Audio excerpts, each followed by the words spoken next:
তাহলে আমাকে যে শাস্তি দিল ট্রাইব্যুনাল, এটা হলো 11/4। আর এই বিষয়টা আমি সুনির্দিষ্ট করে বলছি, যেহেতু বেআইনিভাবে আমার নমিনেশন বাতিল করা হয়েছে। এই আইনের ব্যাখ্যাটাই আমি দিচ্ছি। 11/4 হলো কোর্টের এখতিয়ার, পাওয়ার অফ দ্য কোর্ট। এই বলে ওনারা আদালত অবমাননার এই ধারায় আমাকে 3 মাসের সাজা দিয়েছিলেন।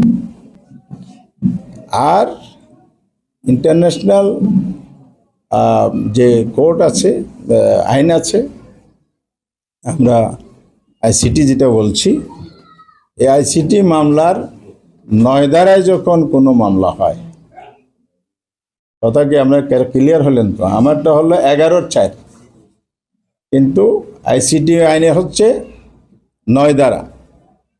9 ধারা যদি মামলা হয়, তাহলে সুনির্দিষ্ট মামলা হইতে হবে সুনির্দিষ্ট অপরাধের উপর, যে এই আসামি এই ক্রাইমগুলো করেছে, ফৌজদারি অপরাধ।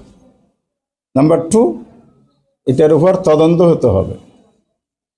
তদন্ত প্রমাণিত হলে একটা চার্জশিট দাখিল করতে হবে।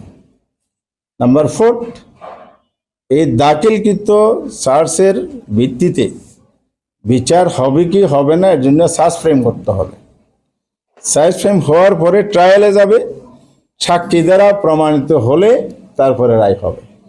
এই 9 ধারার কোনো প্রসেস 9-এর এই 3 ধারা আর্টিকেল 3-তে কোনো ফলো করা হয়নি। আর্টিকেলটি হলো আইসিটি অ্যাক্টের, এগুলো কিন্তু অনেকগুলো বিধান, এই জন্য একটু পার্থক্য হচ্ছে।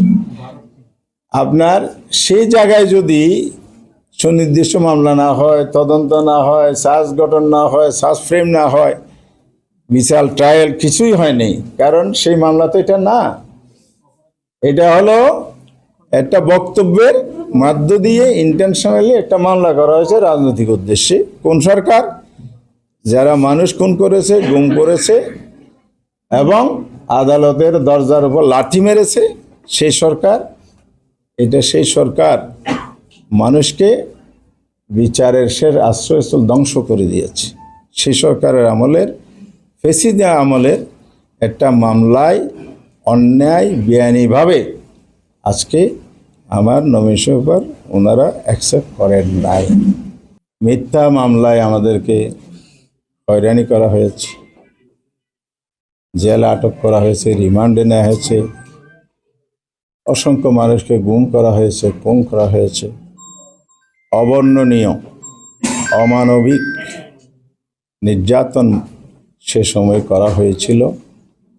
মিথ্যা মামলা এবং সাজানো রায় দিয়ে আমাদেরকে নানাভাবে হয়রানি এবং নির্যাতন করা হয়েছে। সেই মামলাগুলো ইতিমধ্যেই সরকারের কাছে আমরা দাবি করেছিলাম, এগুলো মিথ্যা, সাজানো, হয়রানিমূলক, এগুলো প্রত্যাহার করে নিতে হবে। ইতিমধ্যে সেগুলোর কার্যক্রম অনেক ক্ষেত্রে শেষ দিকে, আবার কিছু কিছু চলমান। নির্বাচন কমিশন এই মামলাগুলোর লেটেস্ট পজিশন নমিনেশন পেপারে হলফনামার মাধ্যমে বর্ণনা করতে বলেছে। সে অনুযায়ী আমি আমার নমিনেশন পেপারে 70টি ফ্যাসিবাদী আমলের মিথ্যা মামলার বর্ণনা পেশ করেছি। ওনারা বলেছেন সম্ভব হলে এগুলোর কাগজপত্র দেওয়ার জন্য। অনেকটা ঐচ্ছিক, মামলার তারিখ, লেটেস্ট পজিশন বর্ণনা করতে বলেছেন। সাপোর্টিং কাগজগুলো ছিল ঐচ্ছিক। আইনের প্রতি শ্রদ্ধাশীল ছিলাম আমরা, সকল মামলা দাখিল করেছি, সাপোর্টিং পেপার দিয়েছি, কোথাও আদালতের সার্টিফিকেট কপি আছে, কোনো কোনো ক্ষেত্রে আইনজীবীর সার্টিফিকেট আছে। অর্থাৎ নিখুঁতভাবে আমার আইনজীবীগণ আমার নমিনেশন পেপারে ফাইল করেছেন, সব কিছু পেশ করেছেন।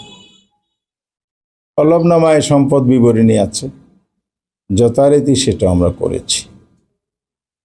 সম্পদ বিবরণীর ক্ষেত্রে যে মামলা, সেখানেও হয়রানিমূলক মামলা আছে, অযাচিত অনেকগুলো মামলা উদ্দেশ্যমূলকভাবে হয়রানি করার জন্য আর্থিকভাবেও আমাদেরকে নানাভাবে চাপিয়ে দিয়ে ফ্যাসিস্ট সরকার জুলুম করেছে।